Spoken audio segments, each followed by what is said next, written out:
옆 사람과 인사만 합시다. 경건한 사람이 됩시다.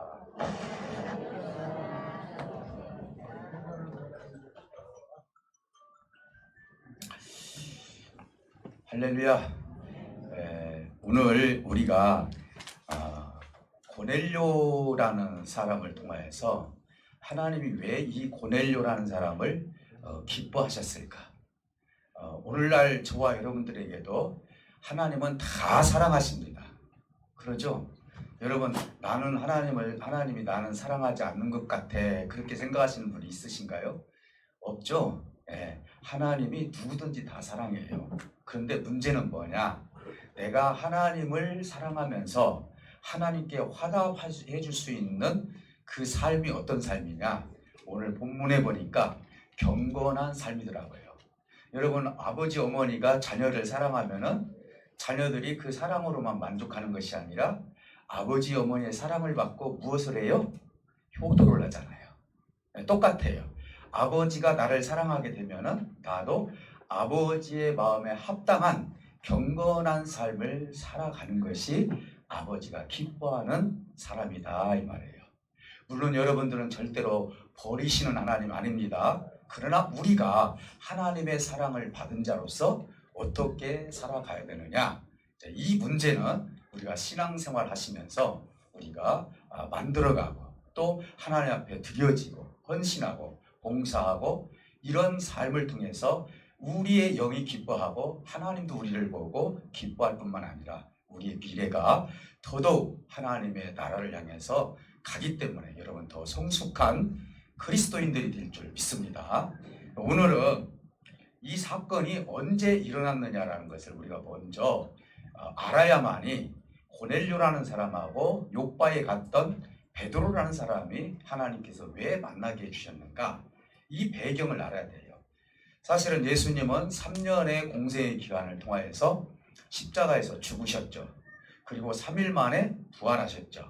부활하셔서 40일 동안 많은 사람들에게 보여주셨죠.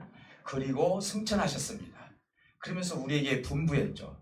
내가 가르친 대로 너희들이 다 가르쳐주고, 그리고 유대와 사마리아와 그리고 예루살렘과 땅끝까지 이르러 내 증인이 되라 하고 하나님께서 예수 그리스도를, 독생자 예수님을 하늘로 승천시켜 주셨습니다. 그리고 나서 예루살렘에서 일어난 사건이고, 그리고 그 지역에서 일어난 사건이 오늘 사도행전 10장에서 나온 내용이에요. 사실은 이 예루살렘 교회가 태동이 되기 전에, 그러니까 예루살렘 교회가 우리 성경에서 보면 최초의 교회예요. 물론 그 구약에서도 우리가 교회라는 형상을 성막을 통해서 설명을 할 수가 있지만은, 그러나 예수님이 오셔서 베드로가 주는 그리스도시요 살아계신 하나님의 아들이십니다라고 해서 그 고백 위에 세워준 최초의 교회가 예루살렘 교회다, 이 말이에요. 근데 이 예루살렘 교회가 세워지기 전에 있었던 일이라는 것입니다. 그래서 많은 주님의 제자들은 이 하나님의 말씀을 듣고 그리고 성령이 충만한 가운데서 우리가 어떻게 하나님의 나라를 확장해 나갈 것인가 라고 해서 각각 흩어져서 복음을 전하게 되는데, 그 중에 한 사람, 베드로라는 사람이 욥바라는 곳, 그게 지금으로 말씀드리면은 이스라엘의 수도, 그 욥바라는 곳에 가서 하나님의 말씀을 전하고 또 거기에서 기도하는 일이 생기게 되었습니다. 그래서 거기에서 고넬료라는 로마의 군인 백부장을 만나게 되는데, 이 백부장을 만나면서 하나님이 대책한 어떤 뜻에 따라서 베드로와 고넬료를 만나게 해주셨을까? 단순히 우리가 이 사건을 통하여서 베드로가 고넬료의 집에 가가지고 성령의 충만함을 주고 말씀 전하고 세례 주었다, 이것으로 우리가 생각해서는 안 되고, 대책한 하나님께서는 어떤 계획이 있었기에 베드로를 통하여서 고넬료를 만나게 되었고, 고넬료를 통해서 또한 베드로를 통해서 또 은혜를 왜 하나님께서 받게 해주셨는가? 사실은 이 두 분에게는 다 필요 적절한 관계가 생기기 때문에 하나님께서 그들에게 교훈을 주시기 위해서 만나게 해 주셨다는 사실입니다. 경건한 사람을 부르시는 하나님의 모습 속에서 사실은 고넬료라는 사람은 이방인이에요. 그리고 로마의 백부장, 그러니까 한 부대가 600명인데 거기에 100명씩을 나눠가지고 거기서 부대장이 되는 거예요. 그러니까 6명이라는 백부장이 있는 거예요. 그러니까 굉장히 이들에게는 권한이 굉장히 크고 어떻게 보면 권위도 있고, 유대인들이 봤을 때 정복을 한 로마라는 나라가 또 때로는 속으로는 어떨지 몰라도 겉으로 봤을 때는 얼마나 또 때로는 부럽고 저 사람의 권위를 갖다 함부로 못하는 그런 삶을 우리가 볼 수가 있지 않겠습니까? 근데 그 와중에 이 백부장이라는 사람이 어떤 삶을 살았기에 대책한 하나님으로부터 경건한 사람으로 인정을 해 주셨을까? 이 부분을 우리가 생각해 보면서 한 3가지 정도를 가지고 우리가 이어서 계속 말씀 한번 나눠 들어갈 수 있도록 하겠습니다. 고넬료라는 사람이 대체간 신앙적으로 어떤 사람이었느냐? 성경에 어디를 찾아봐도요, 백부장 고넬료가 어떻게 신앙을 길렀고 누구에게 전도를 받았고 그리고 어떻게 신앙심이 생겼는지에 대해서 구체적으로 써 있지는 않아요. 그런데 성경에 보면은 이 백부장이라는 사람들이 가끔 나오죠. 그래서 예수님이 승천하시기 전에 백부장이라는 사람이 하나 있었어요. 갈릴리 그 바다 근방에서 가버나움이라는 지역에서 그 유명한 백부장의 믿음의 고백, 여러분 아시죠? 저는 오늘 2 사람을 잠깐 소개하면서 사도행전에 나와 있는 백부장을 좀 소개를 하려고 합니다. 근데 이때 당시도 로마 군인들이 그 갈릴리 근방에 주둔을 하고 있었는데 거기에 백부장이라는 한 사람이 자기 하인이 죽을 병에 걸린 거예요. 그래서 소문을 듣다 보니까 가버나움이라는 곳이 예수님이 첫 번째 그곳에서 복음을 전한 곳 아니에요. 그래서 가만히 생각하니까 예수라는 그 그리스도라는 사람이 병을 고칠 수 있겠구나 해서 믿음이 생긴 거예요.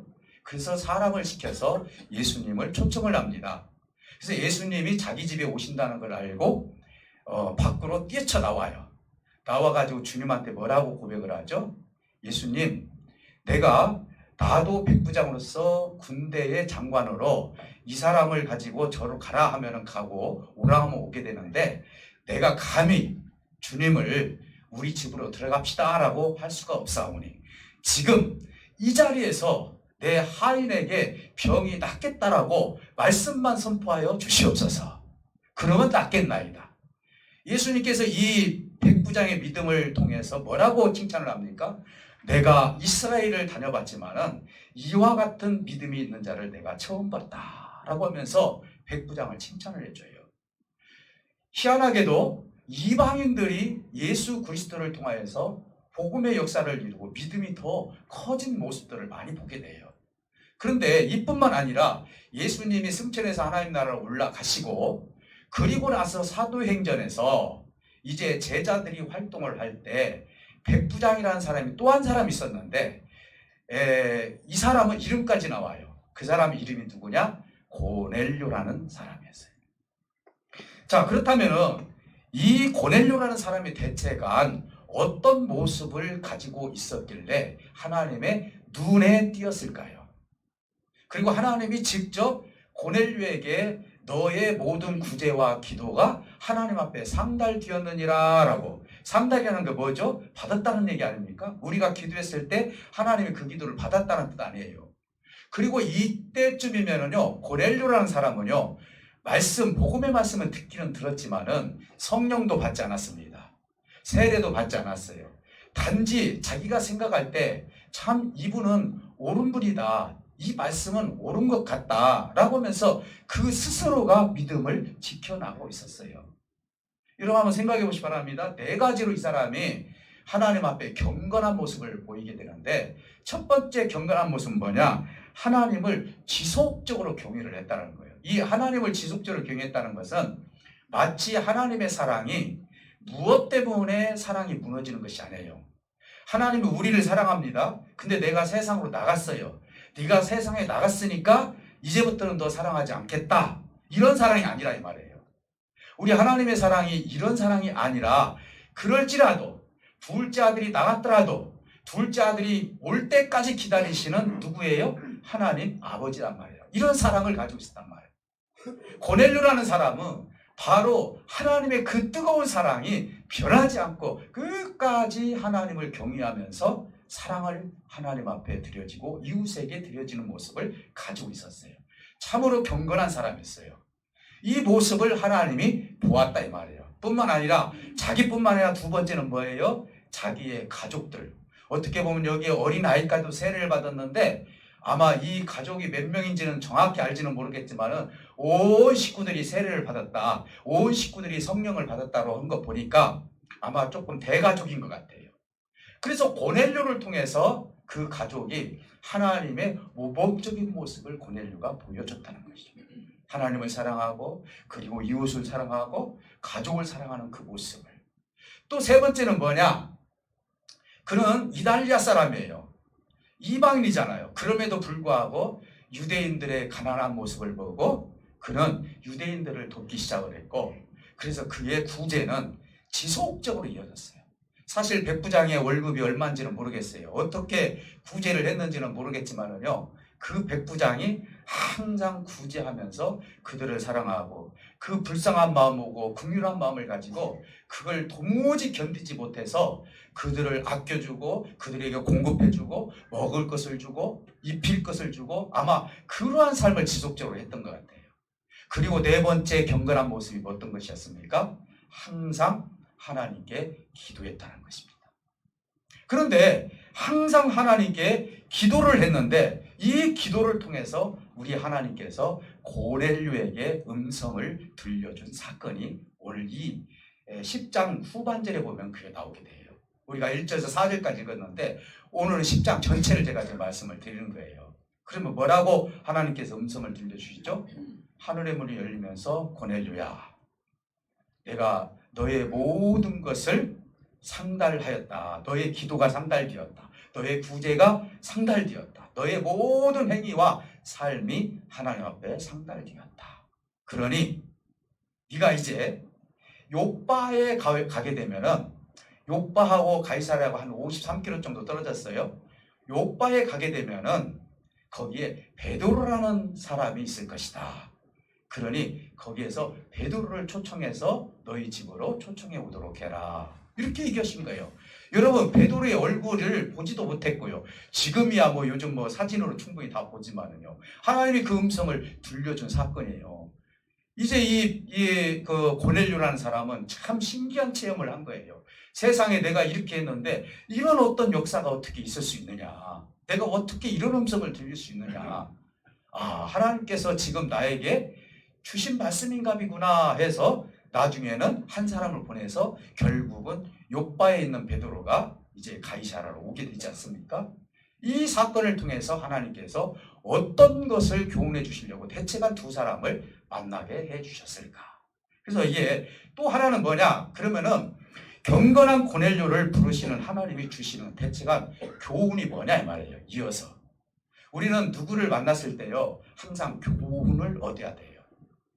우리 하나님은요 우리가 봤을 때 뭐 인연으로 만난 거, 찬송에도 보면은 뭐 풍랑이 불어서 인연하에서 만났다 그런 말도 있어요. 근데 우리가 누군가를 만났을 때 인연으로 만났습니까? 하나님의 섭리로 만났습니까? 예. 그러면 저와 여러분들이 인연으로 만났습니까? 섭리로 만났습니까? 예. 그러면 서로 사랑해 줘야 되겠죠? 예. 하나님이 섭리를 통해서 만나게 한 거예요. 자, 그렇다면은 당시 제자들이 갈등이 하나가 있었어요. 어떤 갈등을 가지고 있었냐면요. 제자들은 유대주의적인 사상을 가지고 있었어요.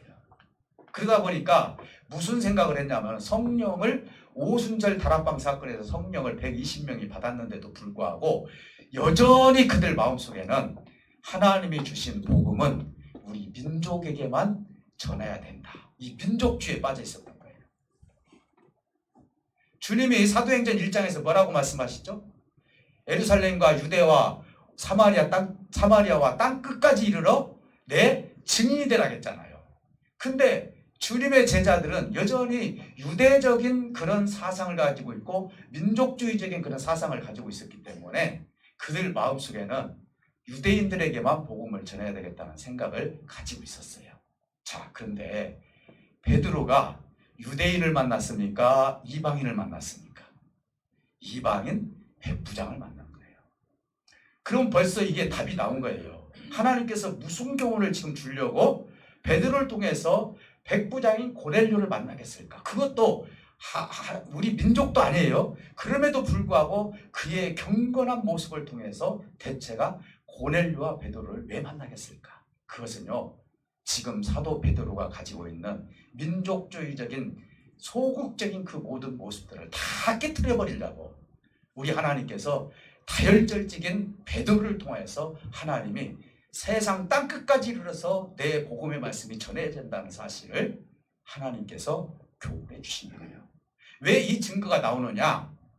사실 이 뒤에 보면은요, 예루살렘에서요 제자들이 회의를 해요. 그때 무슨 회의를 하냐면은 이 복음을 우리 민족에게만 전해야 되느냐 했을 때 사도 베드로가 뭐라고 얘기해요? 아닙니다. 내가 요바에 가가지고 요바에서 가이사라는 곳에 그곳에 고넬료라는 백부장을 만나게 됐는데 그곳에서 말씀을 전하고 그리고 그들에게 뜨겁게 전도를 하고 그랬더니 그들에게 성령이 임하는 것을 봤다. 그리고 우리에게 세례까지 베풀어 달라고 하더라. 그러니 우리 하나님께서는 우리 유대인에게만 성령을 주시는 것이 아니고 우리 유대인에게만 은혜를 베푸는 것이 아니라 이방인들에게도 하나님의 말씀이 통하고 그리고 성령을 받는 모습을 내가 보았다. 그러니 우리가 전도하는 범위는 사마리아 땅끝까지 이르러 누구에게도 세상 열방에까지 하나님의 복음을 전하는 것은 당연한 것입니다. 라고 누가 주장합니까? 베드로가 주장하는 거예요. 사랑하는 성도 여러분, 우리 크리스찬들이요, 하나님은 또 내가 복음을 받았어요. 복을 받았어요. 하나님은 알았어요. 그러면 나만 알아서는 안 되는 거예요. 오늘 여러분 이제 이번에 그 설날은 굉장히 길더라고요. 여러분 아마 그 형제 자매님들을 보게 되는데 여러분들이 이번 기회에 그들에게도 어떤 현상이 일어날지 모르니까 복음을 전하시기를 주님으로 축복해 드립니다. 100% 다 하나님 믿는다고 보장은 못하지만 그래도 말 한마디라도 전했을 때 어떤 역사가 일어날지 모르잖아요. 그래서 결국은 이제 이 사도 베드로를 통하여서 예루살렘 휴에서 결과적으로 하나님의 복음은 사마리아 땅끝까지 이르러 복음을 전하는 그 교훈을 가지고 이제 베드로에게 고넬료를 만나게 했다는 것입니다. 마지막으로 또 하나는 뭐냐? 하나님은요, 경건한 사람들을 통해서 거룩한 일을 성취해 나간다는 거예요. 여러분, 교회에서 가장 필요한 것이 여러분 무엇이라고 생각합니까? 우리는 보통 보면은 건물도 있어야 되고 그리고 적당한 물질도 있어야 되고 그리고 교회에 참석한 성도 수도 좀 있어야 되고 이 가시적인 것들 있잖아요. 물론 이것을 제가 무시하는 건 아니에요. 어느 정도 있을 때 복음에 도움이 되죠.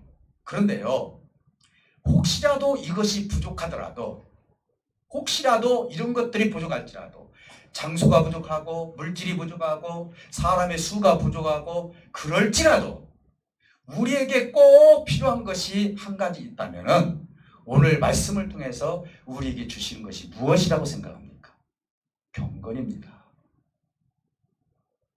오늘 저와 여러분들은요, 하나님이 우리에게 필요로 한 것이 경건한 삶을 사는 성도들의 모습을 하나님이 기다리고 계시고 그걸 기대하고 계신다는 사실이에요. 우리 일부 예배 때도 그런 얘기를 했어요. 하나님 다 사랑합니다. 근데 여러분, 내가 경건한 모습을 취하게 되면은 하나님이 우리에게 숙제를 줘요. 아, 네가 나를 이렇게 사랑하는구나. 그러니 네가 이제는 사마리아 땅끝까지 이르러서 복음도 전하고 이런 거룩한 일도 하고 이런 삶도 좀 살아라고 하나님께서 말씀을 해주셔요. 그런데 아직도 내 안에 경건함이 없는 사람들에게는 어떤 응답을 주시느냐? 사랑하는 아들아, 사랑하는 딸아, 내가 너를 사랑한다. 힘을 내거라. 염려하지 마라. 두려워하지 마라. 내가 너와 함께하니까 걱정하지 말고 하나님과 나와 좀 사귀자. 이 수준에서 끝나요. 내가 너 사랑한다. 여기 수준에서 끝나. 근데 경건이 준비된 사람들에게는 내가 너를 통해서 하나님의 거룩한 뜻을 이루기를 원한다. 믿습니까? 여러분들은 어떤 음성을 듣기를 원하십니까? 여러분들의 경건이 내 삶 속에서 있음으로 말미암아 하나님 나를 거룩한 하나님의 뜻을 이룰 수 있도록 거룩한 일을 할 수 있도록 나를 보내주시옵소서. 이사야가 그러지 않습니까? 숯불에 제단에 숯불에 입술을 지져서 내가 가겠다이다. 우리를 위해서 누가 갈꼬 했을 때 저를 보내주시옵소서. 내 입술이 부정하지만은 저 숯불로 내 입술이 경건해짐으로 말미암아 내 입술이 거룩해짐으로 말미암아 아버지의 뜻을 내가 이루겠나이다. 하나님 나를 보내주시옵소서.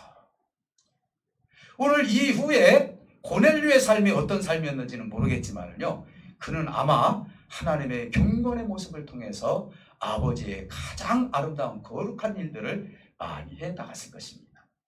교회에서 정말 모든 것이 다 필요합니다.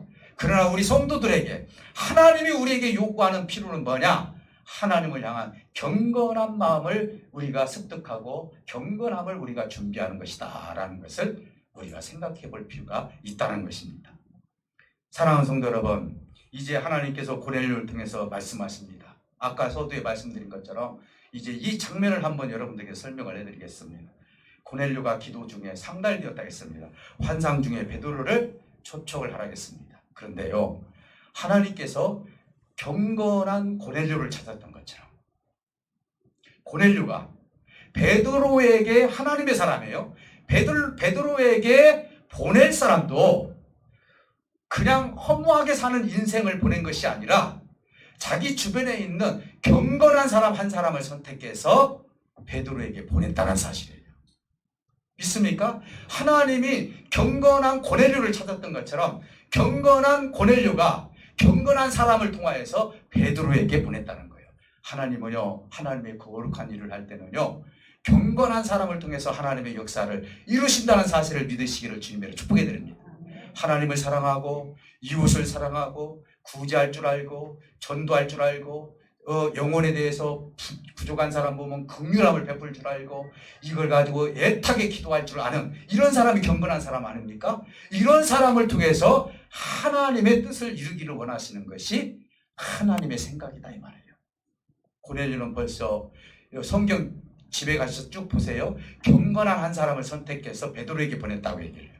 하나님의 경건한 고넬료를 찾았던 것처럼 고넬료도 경건한 사람을 찾아서 베드로에게 보냈다는 사실입니다.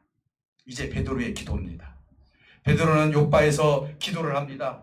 기도 중에 환상이 나오게 됩니다. 3번 환상을 보게 됩니다. 여러분 잘 알다시피 하늘의 문이 열리면서 이제 보자기 같은 것도 되고 무슨 큰 통이 되는 것도 같은데 내구탱에 끈이 달려서 큰 그릇이 하늘에서 내려옵니다. 근데 그 속에 무엇이 담겨 있는가?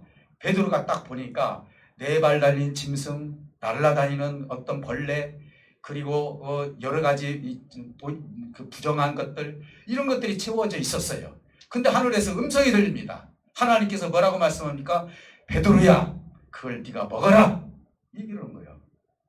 베드로는 놀랐습니다. 하나님, 내가 레위기에 써보면은 이 부정한 것들을 하나님 먹지 말라고 했는데 내가 어떻게 이 부정한 것을 먹을 수가 있나이까? 나는 못 먹습니다. 그러다가 또 한 번 또 내려옵니다. 베드로야, 이것을 먹어라. 또 못 먹습니다. 베드로야, 또 먹어라. 내가 못 먹어요. 그런데 하나님께서 뭐라고 말씀하신 거니? 네가 부정하다고 한 것을 내가 정하다고 했는데 왜 그것을 못 먹느냐? 이렇게 얘기를 해요. 이때까지도 베드로는 이게 무슨 뜻인지 몰랐을 거예요. 그런데 기도 중에 며칠 만에 그 경건한 사람 고넬료가 보낸 경건한 사람이 베드로에게 찾아왔는지는 모르지만은 베드로가 6시 정도의 기도를 하는데 문을 두드립니다. 누굽니까? 예, 우리 주인 고넬료라는 백부장이 보내서 왔습니다. 고넬료가 우리 베드로 선생님을 초청을 했습니다. 이것이 뭔가 뭔가 하나님께서 나에게 주시고자 하는 것이 있겠구나 하고 베드로가 그 사람을 따라서 가게 됩니다. 성령이 이제 움직여서 따라가게 됩니다. 아니나 다를까 고넬료의 집에 딱 가보니까 이제 거기에 수많은 가족들이 모여 있는 거예요. 그러면서 거기서 우리에게 말씀을 전해 주십시오. 내가 사실은 여차여차해서 이런 기도를 하다가 하나님께서 베드로라는 사람을 초청을 했는데 당신이 지금 우리 집에 왔습니다. 그러게 우리에게 하나님의 말씀을 전해 주십시오. 했을 때 말씀을 전하기 시작을 하는데 이들이 막 뜨거워가지고 견딜 수가 없는 거예요. 그러다 보니까 베드로가 보니까 성령이 이들에게 임하는 모습을 보게 되는 거예요. 너무나 뜨거워서 베드로 선생님이 우리에게도 세례를 베풀어 주시옵소서. 그때 성경에 보면은 어린아이도 세례를 받았다고 했어요. 우리가 보통 어린아이를 유아세례라고 하잖아요. 그래서 성경에서 우리가 어린아이에게 세례를 주는 것은 그때 그 말씀을 근거해서 세례를 주는 거예요. 그래서 결과적으로 그 모습을 통해서 베드로가 하나님 앞에 내가 잘못됐구나. 여기에 하늘에서 내려온 각종 짐승들은 내가 봤을 때는 부정한 것 같았는데 이것이 바로 이방인들이었구나. 이방인들을 하나님께서 깨끗하게 했는데 네가 왜 부정하다고 얘기를 하느냐. 이 먹으라는 것은 이들에게 이 말씀을 전하라는 내용이었구나. 그래서 그 하나님의 환상을 깨닫고 나서 베드로가 하나님께서는 이방인들에게까지 하나님의 복음을 전하고 하나님이 주신 말씀은 세계의 열방에 하나님의 복음을 전하는 것이 당연한 일이구나 라고 그는 깨달았습니다. 오늘 이 말씀을 통해서 베드로가 세상에 이탈리아에 있는 그 백부장이라는 사람이 어떻게 저런 경건한 사람이 나올 수 있었을까? 그래서 베드로는 더 깊이 깨달으면서 나중에 주님의 제자들끼리 모였을 때 아주 강하게 하나님의 복음은 세계 열방에 하나님의 역사를 이룰 수 있도록 복음을 전해야 됩니다.